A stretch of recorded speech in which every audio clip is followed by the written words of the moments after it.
বাগান। এই মজলিস, দুনিয়ার মধ্যে যত মজলিস আছে সব মজলিসের মধ্যে এই ওয়াজের মাহফিল অর্থাৎ আল্লাহ রাসূলের কথা, কোরআন ও হাদিসের কথা যেখানে আলোচনা হয় সেই মজলিসটা দুনিয়ার মধ্যে সবচেয়ে দামি মজলিস। কি বলেন, ঠিক কিনা? যখন কোন একটি মজলিসে আল্লাহ পাক রব্বুল আলামিনের কথা হয়, দিনের কথা হয়, ঈমান ও আমলের কথা হয়, নবী রাসূলের কথা হয়, ওই মজলিসের চারপাশে ফেরেশতারা এমন ভাবে ঘেরাও করে রেখে একজন আরেকজনের কাঁধের উপর দাঁড়িয়ে দাঁড়িয়ে দাঁড়িয়ে দাঁড়িয়ে একদম আল্লাহ তাআলার আরশ পর্যন্ত পৌঁছে যায়। সকলে বলি সুবহানাল্লাহ। আল্লাহ তাআলা বলতে থাকে, ও আমার ফেরেশতারা, দেখো দুনিয়ার মধ্যে কত মানুষ কত গুনাহের কাজে লিপ্ত, কত মানুষ কত খারাপ কাজে লিপ্ত, দুনিয়াবি কাজে লিপ্ত, অথচ সমস্ত কাজ কর্ম ফেলে ব্যবসা বাণিজ্য রেখে আমার বান্দারা দুনিয়ার মধ্যে এই শীতের মধ্যে, অনেক শীত পড়ছে না, এই শীতের মধ্যেও মাটির উপর বসে আমার কোরআনের কথা, আমার হাবিবের কথা তারা অন্তরের কান দিয়ে আমলের নিয়তে দুনিয়ার জিন্দিগিকে সুন্দর করার লক্ষ্যে, আখিরাতের জন্য আখিরাতের জিন্দিগিকে কামাই করার লক্ষ্যে তারা কত কষ্ট করে এখানে বসে আছে। এই জন্য আল্লাহ তাআলা আমাদেরকে নিয়ে ফেরেশতাদের সাথে গর্ব করে এই কথা বলতেই থাকেন যতক্ষণ না পর্যন্ত এই মজলিস সমাপ্ত হয়। বলেন সুবহানাল্লাহ। তাহলে আমরা কত দামি একটি মজলিসে বসে আছি, কিন্তু আমার অনেক মুসলমান ভাইয়েরা, অনেক যুবক ভাইয়েরা তারা আজকে বিভিন্ন আড্ডায়, বিভিন্ন ব্যস্ততায়, মোবাইলের ব্যস্ততা, বন্ধু বান্ধবের ব্যস্ততা, আমাদের মুরব্বী বাবাজিরা দোকানে চায়ের আড্ডায় ব্যস্ততা, আজকে এমন একটা মজলিস হয়ে যাচ্ছে কিন্তু তাদের ব্যস্ততা শেষ হচ্ছে না। আমি সকলকে অনুরোধ করব, আমরা এখানে যারা আছি এবং যারা আসবে, আল্লাহ তাআলা যেন আমাদের সকলকে কবুল হজ করার মতো তৌফিক দান করেন। সকল বলি আমিন। কি বলেন, আপনারা চান না, হজ করতে চান না? যদি হজ করতে চান তাহলে আমরা যারা আছি আল্লাহ তাআলা অবশ্যই যেন আমাদেরকে দেন, হজ করার তৌফিক দেন, এবং যারা আসবেন তাদেরকেও যেন আল্লাহ তাআলা এই কবুল হজ করার তৌফিক দান করেন। সকলে বলি আমিন। তো যাই হোক, সব জায়গায় সব স্থানে প্রশংসা চলবে কার? জোরে বলেন কার? গরিব মানুষ, টাকা নাই, পয়সা নাই, দিন আনে দিন খায়, ডেলে ভাই। তো এই হালতেও প্রশংসা চলবে কার? বড়লোক মানুষ, ঢাকার শহর অনেকগুলা ফ্ল্যাটের মালিক, টাকার পয়সার গাড়ি বাড়ির অভাব নাই, অরেল সম্পদের মালিক, এই অবস্থায় প্রশংসা চলবে কার? জোরে বলেন কার? প্যান্ডেলের ভিতরে প্রশংসা চলবে কার? বাহিরে? মাদ্রাসার ভিতরে? মাদ্রাসার বাহিরে? মসজিদের ভিতরে? মসজিদের বাহিরে? ঘরের ভিতরে? ঘরের বাহিরে? সিনেমা হলের ভিতরে? মাশাআল্লাহ। যাই হোক, আপনারা চৌকান্ন আছেন বোঝা যায়। আল্লাহ তাআলা আমাদের সকলকে এইভাবেই শেষ পর্যন্ত, আখেরি মোনাজাত পর্যন্ত অন্তত শেষ করে যেন আমরা এখান থেকে উঠতে পারি, এবং যারা আসে নাই আল্লাহ যেন তাদেরকেও আসার তৌফিক দান করে। এজন্য আমরা সকলে বলি আমিন। তা আজকের আমার মূল আলোচনার বিষয় হলো,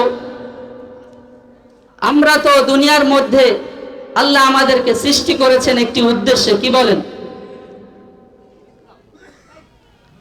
কিয়ামতের ময়দানে মানুষ এবং জিন জাতিদের হিসাব হবে,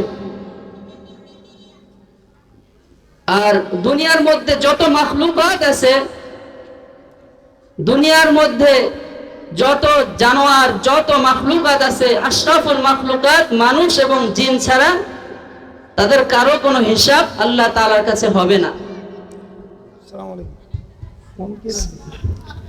তো সেজন্য যেহেতু আল্লাহ তাআলা দুনিয়াতে আমাদেরকে সৃষ্টি করেছেন সর্বশ্রেষ্ঠ মাখলুকাত হিসাবে, তো আল্লাহ তাআলা অবশ্যই আমাদেরকে একটি উদ্দেশ্য নিয়ে, একটি নেক উদ্দেশ্য নিয়ে দুনিয়ার মধ্যে পাঠিয়েছেন। কি বলেন?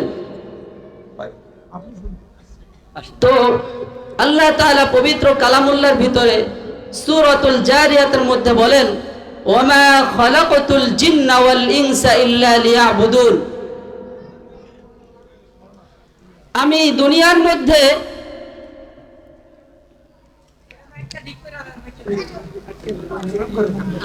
দুনিয়ার মধ্যে মানুষ এবং জিন জাতিদেরকে সৃষ্টি করেছি একমাত্র আমি আল্লাহর ইবাদত করার জন্য। কি বলেন? আমরা দুনিয়ার মধ্যে যা কিছু করি সবই কিন্তু আল্লাহ তাআলার ইবাদত, ঠিক না? আমরা যত নেক কাজ করি, ব্যবসা করি, এরপরে ক্ষেত খামারে চাকরি বাকরি করি, ক্ষেত খামারে কাজ করি, প্রত্যেকটা কাজেই, প্রত্যেকটা ভালো কাজ আল্লাহ তাআলার ইবাদত, যদি সেটা আল্লাহ তাআলার যেইভাবে আল্লাহ তাআলা করতে বলেছেন সেইভাবে হয়, এবং আল্লাহ তাআলার নবী, আমাদের নবী হযরত মুহাম্মদুর রাসূলুল্লাহ সাল্লাল্লাহু আলাইহি ওয়াসাল্লামের সুন্নাত অনুযায়ী হয়, তাহলে সেটা আল্লাহ তাআলার নিকট ইবাদত। তো যাই হোক, আমরা তো দুনিয়ার মধ্যে আল্লাহ তাআলা আমাদেরকে পাঠিয়েছেন তার ইবাদত করার জন্য, কিন্তু আমরা আল্লাহর ইবাদত করি, আমাদের মনের উদ্দেশ্য থাকে ভিন্ন। কি বলেন? আছে না এরকম? কুরবানি দেয়, অনেক বড় একটি গরু কুরবানি দিবে, মানুষ আমাকে বলবে, ইস, এলাকার মধ্যে সবচেয়ে বড় গরুটা সে আনছে, ঠিক না? আছে না এরকম? আছে। এরপরে নামাজ পড়ে, ছেলে নামাজ পড়ে, এখন আমি মুরব্বী হয়ে গেছি, এক পা কবরে চলে গেছে, আমি যদি নামাজ না পড়ি তাহলে মানুষ আমাকে কি বলবে, এই ভেবে অনেকে নামাজ পড়ে। কি বলেন? আছে না? টিভি চলতেছে দোকানে, এখন আমি যদি এখানে নামাজ না পড়া দোকানে টিভি দেখি বসা বসা, তাহলে মানুষ কি বলবে? তো এই জন্য মসজিদে আসে চক্ষু লজ্জার ভয়, এই জন্য নামাজ পড়ে। অনেক টাকা পয়সার মালিক হজ করে, আমি এত টাকার মালিক, যদি হজ না করি মানুষ বলবে, ইস, কত কিপটা। তো মানুষকে দেখানোর জন্য দুনিয়ার মধ্যে অনেক আমল করে মানুষ। তো আল্লাহ তাআলা বলেন, এরকম আমল যারা করে আমি ছাড়া গায়রুল্লাহকে খুশি করার জন্য, তাহলে সেই আমল আমি আল্লাহ তাআলার নিকট গ্রহণযোগ্য হয় না। আমি আল্লাহ সেই আমল নিলাম না, কবুল করলাম না, সেই তোমার আমল তুমি নিয়ে যাও। তো এজন্য আমরা তো কত আমল করি, নামাজ পড়ি, নফল নামাজ, হজ, যাকাত, রোজা, সব কিছু করি, কিন্তু আমাদের মনের উদ্দেশ্য থাকে বিভিন্ন, দুনিয়াবি চিন্তা ভাবনা নিয়ে আমরা এই কাজগুলা করি, আমলগুলা করি। তো আমি আমার খুতবার ভিতরে হাদিস পড়েছিলাম, হযরত ওমর ইবনুল খাত্তাব রাদিয়াল্লাহু তাআলা আনহু থেকে বর্ণিত, তিনি বলেন, আমি রাসূল সাল্লাল্লাহু আলাইহি ওয়াসাল্লামকে বলতে শুনেছি নিজ কানে, আমার নিজ কানে আমি এটা শুনেছি, নবীজি সাল্লাল্লাহু আলাইহি ওয়াসাল্লাম বলেছেন, ইন্নামাল আমালু বিন্নিয়াত, সমস্ত কাজ নিয়তের উপর নির্ভরশীল। আমরা যদি কোনো ভালো কাজ করে খারাপ উদ্দেশ্যে করি, সেই কাজটা আল্লাহ তাআলার নিকট গ্রহণযোগ্য হবে না। এই নিয়তের অর্থ হলো যে কোনো কাজের সাথে আমার যে মনের যে একটা ইচ্ছা, আমি একটা কাজ করব, আমার একটা ইচ্ছা আছে না, এই ইচ্ছাকে যুক্ত করা। আর এই নিয়তের প্রকার দুটি। এক নম্বর প্রকার হলো যে আমি কি কাজ করছি, এই কাজটির সাথে আমার মনের ইচ্ছাকে আমি যুক্ত করব, অর্থাৎ মনের ইচ্ছার সাথে কাজটাকে কি করব, নির্দিষ্ট করব। দুই নম্বর প্রকার হলো যে আমি এই কাজটি করছি কি উদ্দেশ্যে, আমি আমার মনের ইচ্ছার সাথে এই কাজের উদ্দেশ্যটাকে নির্দিষ্ট করব। কারণ কাজটা যতই ভালো হয়, যদি মনের উদ্দেশ্য, মনের নিয়তের ভিতরে যদি গরমিল থাকে, তাহলে নবীজি বলেছেন সেই আমল আল্লাহ তাআলার নিকট গ্রহণযোগ্য হবে না। সেজন্য আমরা প্রত্যেকটা নেক আমল ভালো নিয়তে, সহিহ নিয়তের সাথেই করব। কি বলেন, পারবো তো? আল্লাহ তাআলা আমাদের সকলকে তৌফিক দান করুন। আমি আমার বক্তৃতার ভিতরে, আমার যে বয়ান, আমার যে খুতবার ভিতরে আমি আরেকটি কালামুল্লাহ থেকে একটি আয়াত পাঠ করেছি। আল্লাহ তাআলা বলেন সূরাতুল বাইয়িনার 5 নম্বর আয়াত, ওয়ামা উমিরু ইল্লা লিয়াবুদুল্লাহা মুখলিসিনা লাহুদ্দিন, যে আমি দুনিয়ার মধ্যে আমার ইবাদত যারাই করবে তারা যেন একমাত্র আমি আল্লাহকে রাজি এবং খুশি করার জন্য করে। এর বাহিরে করলে সেই আমল, সেই ইবাদত আমি আল্লাহ গ্রহণ করি না। তো নবীজি সাল্লাল্লাহু আলাইহি ওয়াসাল্লাম বলেন ইন্নামাল আমালু বিন্নিয়াত, সমস্ত কাজ নিয়তের উপর নির্ভরশীল। পূর্ণ হাদিস হলো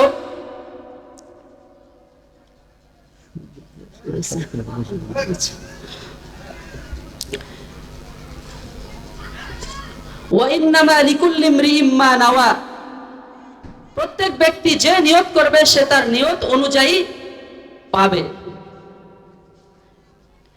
ফামান কানাত হিজরাতুহু ইলাল্লাহি ওয়া রাসূলিহি, সুতরাং কোন ব্যক্তি যদি আল্লাহ এবং তার রাসূলের দিকে হিজরত করার নিয়ত করে, আল্লাহ এবং তার রাসূলের দিকে হিজরত করে, ফাহিজরাতুহু ইলাল্লাহি ওয়া রাসূলিহি, তার হিজরতটা আল্লাহ এবং তার রাসূলের দিকেই হয়। ومن كانت هجرته لدنيا يصيبها أو امرأة ينكحها فهجرته إلى ما هاجر إليه, কোন ব্যক্তি যদি দুনিয়ার কোন লোভ লালসার জন্য, দুনিয়ার উদ্দেশ্যে, দুনিয়াকে হাসিল করার জন্য, দুনিয়ার কিছু খ্যাতি, যশ খ্যাতি পাবে এই নিয়ত করে হিজরত করে, কিংবা দুনিয়ার মধ্যে কোনো মহিলাকে বিবাহ করার জন্য হিজরত করে, তাহলে যে নিয়ত করবে সে তার নিয়ত অনুযায়ী পাবে। এখন বলেন হাদিসের মধ্যে বিবাহের কথা কেন আসলো? এই হাদিস নবী করিম সাল্লাল্লাহু আলাইহি ওয়াসাল্লাম বর্ণনার একটি প্রেক্ষাপট রয়েছে। মক্কার মধ্যে একজন লোক ছিল। তো লোকটি একটি মহিলার প্রতি অনেক আকৃষ্ট ছিল, মহিলাকে ভালোবাসতো। তো লোকটি ওই মহিলাকে বলল যে আমি তোমাকে বিবাহ করতে চাই। তো লোকটি বলল আমি তোমাকে বিবাহ করতে চাই। মহিলা বলল আচ্ছা তুমি আমাকে বিবাহ করবে, তাহলে তুমি কি মুসলমান? আমি তো মুসলমান। তো বলল হ্যাঁ আমি মুসলমান। তখন ওই মহিলা বলল যে তুমি যদি মুসলমান হও তাহলে তুমি এই মক্কার ভিতরে এখনো কি করো? সকল সাহাবায়ে কেরামরা তো নবীর সাথে হিজরত করে মদিনায় চলে গেছে, কিন্তু তুমি মুসলমান দাবি করছো আমাকে বিবাহ করার জন্য, অথচ তুমি মক্কায় এখনো কি করো? যদি আমাকে বিবাহ করতে হয় তাহলে তুমি মক্কা থেকে মদিনায় হিজরত করো। তো বলল হ্যাঁ আমি রাজি আছি। তো সে এই মক্কা থেকে হিজরত করে কোথায় চলে গেল? মদিনায় চলে গেল।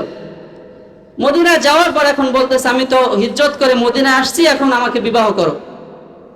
এখন ওই মহিলা বলতেছে যে তুমি তো আসল মুসলমান না, আমাদের ভিতরে আছে না? সবাই কি পাক্কা মুসলমান? তো তুমি তো আসল মুসলমান না, তুমি তো আমাকে বিবাহ করার জন্য হিজরত করেছো, তোমার মনের উদ্দেশ্য তো আল্লাহ এবং রাসূলের সাথে হিজরত করা ছিল না। তো সেজন্য আমাদের মনের উদ্দেশ্য, মনের নিয়তকে ঠিক করতে হবে। তো যখন সে মহিলাকে বিবাহ করার জন্য হিজরত করে মদিনায় চলে গেল, মহিলা বলতেছে এখন আমি তোমাকে বিবাহ করব না। সে বলতেছে আমি তো তোমাকে অনেক ভালোবাসি। তো বলতেছে তুমি আমাকে ভালোবাসো, কিন্তু আমি তো তোমাকে ভালোবাসি না। তুমি তো আমাকে খুশি করার জন্য মক্কা থেকে মদিনায় হিজরত করছো, তুমি তো আল্লাহর রাসূলকে খুশি করার জন্য মক্কা থেকে মদিনায় আসো নাই, অতএব আমি তোমাকে বিবাহ করতে পারবো না, সরি।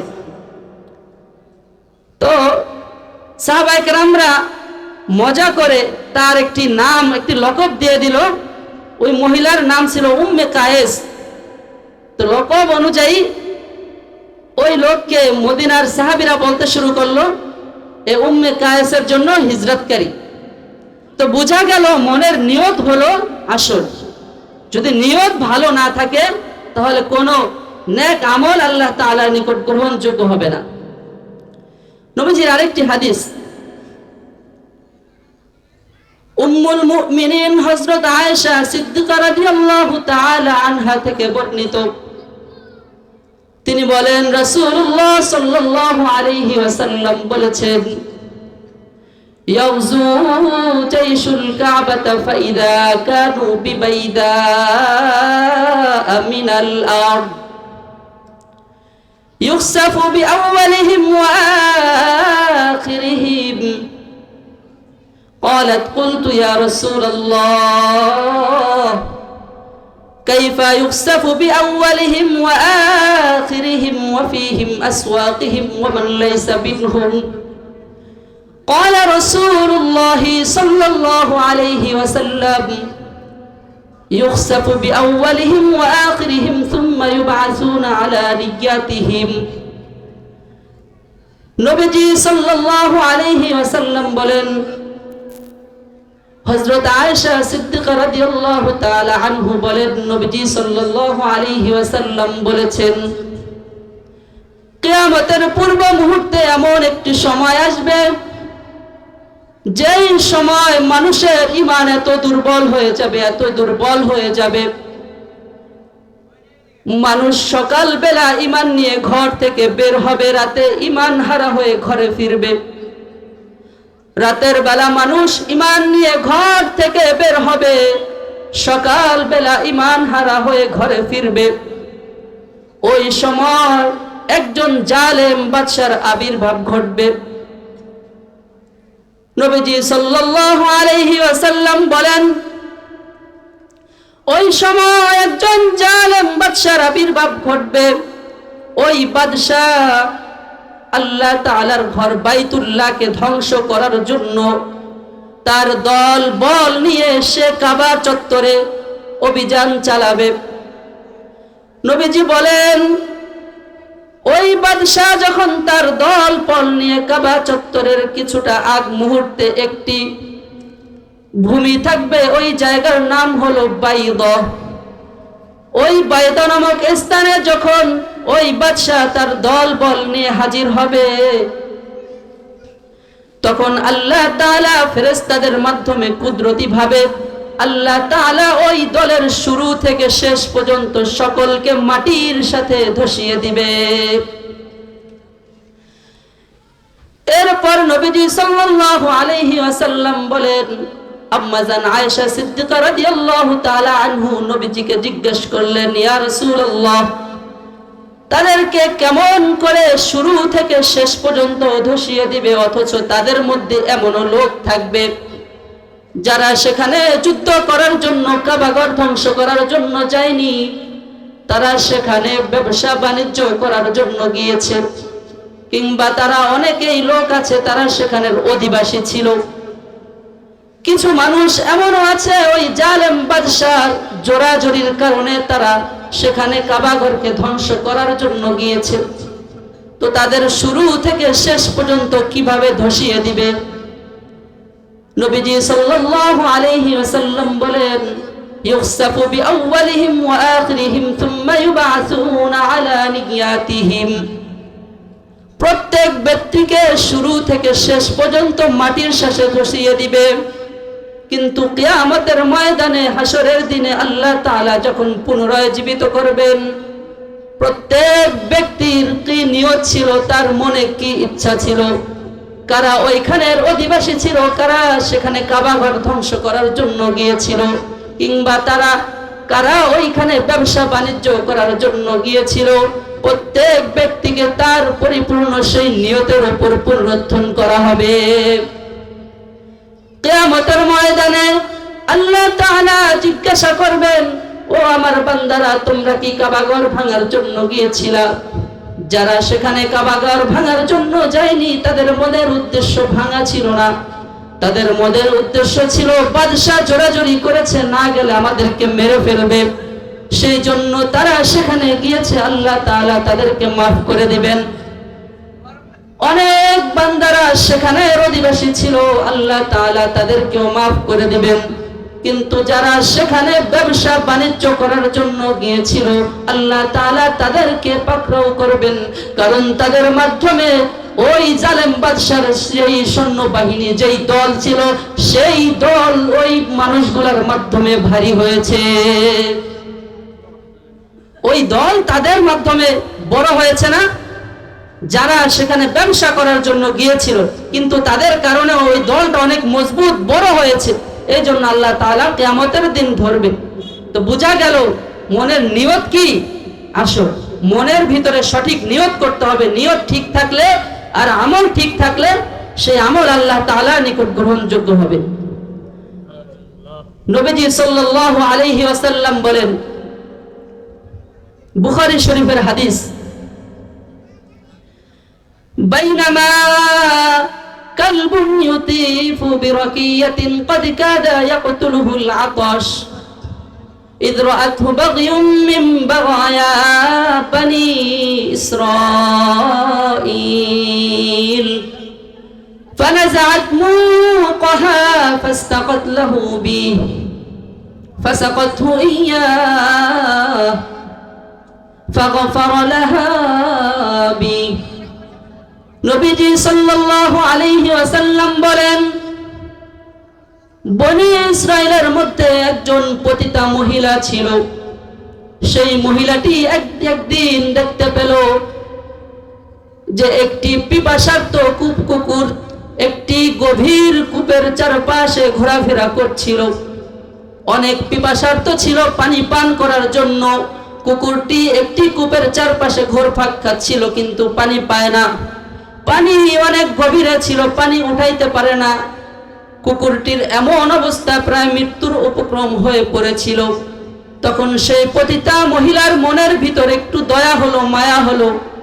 ওই মহিলা তার মোজা, হাতে একটি মোজা ছিল, মোজা খুলে সেই মোজার মাধ্যমে পানি উঠিয়ে কুকুরটিকে পান করালো। এই ছোট্ট আমল আল্লাহ তাআলার নিকট এত পছন্দ হয়ে গেল, এত পছন্দ হয়ে গেল, আল্লাহ তাআলা ওই মহিলার জীবনের সমস্ত গুনাহ মাফ করে দিলেন। বলেন সুবহানাল্লাহ। কারণ তার মনে ছিল পূর্ণ ঈমান, আল্লাহ তাআলাকে সন্তুষ্ট করা। ওইখানে অন্য কোনো মানুষ ছিল না যে তার কাছে ভালো হওয়ার জন্য, তাকে দেখানোর জন্য সেই কাজটি সে করেছে। একমাত্র আল্লাহ তাআলার জন্য খাঁটি দিলে খাঁটি মনে সেই কাজটি সে করেছে। এই জন্য সেই আমলটি আল্লাহ তাআলার নিকট পছন্দ হয়ে গেছে। এই ছোট্ট আমলের কারণে আল্লাহ তাআলা তাকে মাফ করে দিলেন। বোঝা গেল আমল সুন্দর হওয়ার সাথে সাথেও মনের ইচ্ছা, মনের নিয়ত ভালো হতে হবে। এই জন্য আমাদের নিয়তকে পরিশুদ্ধ করতে হবে। যারা অনেক কাজ করবেন, বিভিন্ন অনেক নিয়ত আছে, তাহলে আমাদের নিয়তগুলা আমরা পাকাপোক্ত করে নেই। নেক আমলের নিয়তগুলা আমরা পাকাপোক্ত করে নেই। নবীজি সাল্লাল্লাহু আলাইহি ওয়াসাল্লাম, এই তো হাদিসগুলো হচ্ছে যে ভালো নেক আমল নিয়তের সাথে করলে কি হয়। আমরা আজকে এখানে বয়ান শুনতে আসছি, আমরা সকলেই বাড়ি যাওয়ার ইচ্ছা আছে কি নাই? আমাদের সকলের এই এখান থেকে বয়ান শেষ করে বাড়ি যাওয়ার ইচ্ছা আছে। যাওয়ার পর আমরা কি করব? সেখানে ঘুমাবো। বাসায় যায় ঘুমাবো না? নাকি সারা রাত বসে বসে চা খাবো, আমরা বাসায় যে ঘুমাবো। তো নবীজি সাল্লাল্লাহু আলাইহি ওয়াসাল্লামের সুন্নাহ অনুযায়ী করলে, নিয়ত ঠিক থাকলে সেই ঘুমটাও আল্লাহ তাআলার কাছে ইবাদত। নবীজি সাল্লাল্লাহু আলাইহি ওয়াসাল্লাম বলেন, মান আতা ফিরাশাহু ওয়া হুয়া ইয়ানওয়ি আন ইয়াকুমা ইউসাল্লি মিনাল লাইল, কোন ব্যক্তি ঘুমানোর জন্য বিছানায় গেল, ওই অবস্থায় সে নিয়ত করলো সে শেষ রাতে তাহাজ্জুদের সময় উঠে তাহাজ্জুদের নামাজ আদায় করবে। ফাগালাবাত আইনুহু, কিন্তু সে এমন ঘুম ঘুমাইলো হাত্তা নামা আসবাহা, সকাল হয়ে গেল, ফজরের আজান হয়ে গেল, তাহাজ্জুদের সময় ঘুম থেকে উঠতে পারল না। ওই লোকটি ঘুম থেকে উঠে চিন্তা করলো, আমি তো তাহাজ্জুদের নামাজ পড়তাম, তাহাজ্জুদের সময় কি হলো, আমার তো ঘুম ভাঙলো না। তখন নবীজি বলেন, কুতিবা লাহু মা নাওয়া, ওই লোকগুলা যে আমল, যেই নিয়ত করেছিল, অর্থাৎ তাহাজ্জুদের নিয়ত করেছিল, তার নিয়ত ঠিক থাকার জন্য, সঠিক থাকার জন্য আল্লাহ তাআলা তার আমলনামায় সেই পরিমাণ সওয়াব লিখে দিয়েছেন। সুবহানাল্লাহ। শুধু এখানেই শেষ নয়, সে যে তাহাজ্জুদের সময় ঘুমালো, তার নিয়ত ঠিক থাকার জন্য নবীজি বলেন, ওয়া কানা নাওমুহু সাদাকাতাম মিনাল্লাহি আযজা ওয়া জাল, যে আল্লাহ তাআলা তার আমলনামায় সেই ঘুমের সময়টাও সদকা করার পরিমাণ সওয়াব দান করে দিবেন। শুধু নিয়ত করেছে ভোর রাতে উঠে কি করবে, তাহাজ্জুদের নামাজ পড়বে, কিন্তু তাহাজ্জুদের নামাজ ঘুমের কারণে সে আদায় করতে পারে নাই। আল্লাহ তাআলা তার এই নিয়তের কারণে, তার যে নিয়ত করেছিল, এই জন্য আল্লাহ তাআলা তার আমলনামায় তাহাজ্জুদ পড়ার পরিমাণ সওয়াব দান করে দিয়েছে। সেখানে শেষ নয়, তাহাজ্জুদের সময় যে ঘুমাইছে, এই ঘুমটাও আল্লাহ তাআলার পক্ষ থেকে একটি কি সদকা। সদকা করলে আল্লাহর রাস্তায় যে পরিমাণ সওয়াব, আল্লাহ তাআলা তার আমলনামায় এই পরিমাণ সওয়াব দান করেছেন। আমরা অনেক ঘটনা জানি, অনেক কিছু জানি। নবীজি সাল্লাল্লাহু আলাইহি ওয়াসাল্লামের জন্য অনেক সাহাবায়ে কেরামরা অনেক কষ্ট করেছেন, এই দিনকে জিন্দা করার জন্য অনেক কষ্ট করেছেন, এই দিনকে প্রতিষ্ঠা করার জন্য অনেক কষ্ট করেছেন, অনেক জিহাদ করেছেন। নবীজির এক সাহাবী, বিখ্যাত সাহাবী হযরত হানজালা রাদিয়াল্লাহু তাআলা আনহু উহুদের ময়দানে শহীদ হয়ে গিয়েছেন। এই দিনকে জিন্দা করার জন্য হযরত হানজালা রাদিয়াল্লাহু তাআলা আনহু উহুদ যুদ্ধের সময়, ওই দিনটা ছিল তার জীবনের একটি শ্রেষ্ঠ দিন, তার বিবাহের দিন। হযরত হানজালা রাদিয়াল্লাহু তাআলা আনহু যুদ্ধে যাওয়ার জন্য বিবাহ করে ঘরে বউ এনে, ঘরে বিবি এনে যুদ্ধের ময়দানে চলে আসছে। নবীজি সাল্লাল্লাহু আলাইহি ওয়াসাল্লাম বলেন, রে হানজালা, তোমার যুদ্ধে যাওয়া লাগবে না, তুমি যাও বাসায় গিয়ে তুমি তোমার বাসর রাত উদযাপন করো, তুমি তোমার ফুল সজ্জার রাতকে উদযাপন করো, তোমাকে আজকে যুদ্ধ থেকে রুখসাত দেওয়া হলো। তো হযরত হানজালা রাদিয়াল্লাহু তাআলা আনহু মন খারাপ করে বাসায় চলে গেলেন। হযরত হানজালা রাদিয়াল্লাহু তাআলা আনহু ফুল সজ্জার রাত শেষ করে সকালবেলা যখন ফরজ গোসলের সময় গোসলখানায় রওনা করলেন, ওই সময় কে যেন মদিনার অলিগলিতে বলে বেড়ায় কুতিলা মুহাম্মদ, মুহাম্মদ নাকি দুনিয়াতে নাই। তখন একটি লোক বলে বেড়াচ্ছে, মুহাম্মদকে নাকি দুনিয়া থেকে কাফেরেরা বিদায় করে দিয়েছে, তাকে নাকি শহীদ করে দেওয়া হয়েছে। এই কথা যখন হযরত হানজালা রাদিয়াল্লাহু তাআলা আনহুর কানে গেল, তিনি পাগল হয়ে গেলেন, তার মাথা গরম হয়ে গেল। তিনি দৌড় দিয়ে ঘরে চলে গেলেন। ঘরে চলে গিয়ে বললেন, ও আমার বিবি রে, আমার তরবারিটা দাও, নবীকে নাকি দুনিয়া থেকে কাফেররা বিদায় করে দিয়েছে, আমার তো আর সহ্য হচ্ছে না, আমি উহুদের ময়দানে চলে যাব, আমার তরবারিটা দাও।